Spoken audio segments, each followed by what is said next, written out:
बिस्मिल्लाहिर्रहमानिर्रहीम। अस्सलाम वालेकुम नाज़रीन, कैसे हैं आप सब लोग। उम्मीद है खैरियत से होंगे। हमारे आज की रेसिपी है पाए बनाने की। जी नाज़रीन, रेसिपी शुरू करने से पहले हमारे चैनल को सब्सक्राइब कर लें और बेल आइकन दबा दें ताकि हमारे बाकी वीडियो अब तक बआसानी पहुंचती रहे। हमारे वीडियो को लाइक करना, सब्सक्राइब करना और कमेंट करना ना भूलिए। जो हमारे वीडियो को पहली बार देख रहे हैं उसकी मेहरबानी होगी कि वो हमारे हौसला अफजाई के लिए सब्सक्राइब और लाइक और बेल आइकन को दबाएं ताकि हमारे बाकी वीडियो बआसानी पहुंचती रहे।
एक चम्मच लाल मिर्च पाउडर, ये सब हम साथ ही डालेंगे।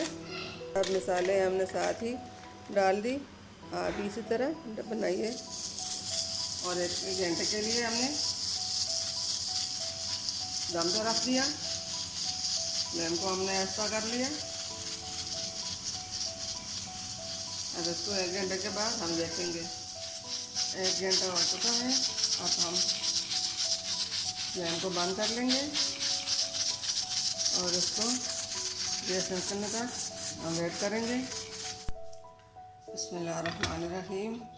हम इसके ऊपर से अब टुकड़ा डालेंगे। देखिए कितना अच्छा कलर और कितनी अच्छी पाए हमारे तैयार हो चुके हैं। अब इसको हम निकाल के दिखाते हैं।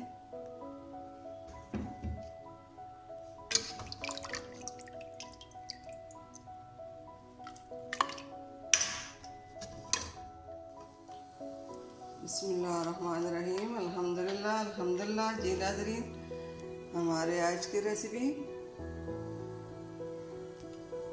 पाए की तैयार हो चुकी है। उम्मीद है आपको पसंद आएगी। हमारे वीडियो को लाइक और सब्सक्राइब ज़रूर कीजिए। जो हमारे चैनल पे नए हैं उसकी मेहरबानी होगी कि वो हमारे चैनल को सब्सक्राइब कर लें। मिलते हैं अगली वीडियो के साथ, तब तक के लिए अल्लाह हाफिज़।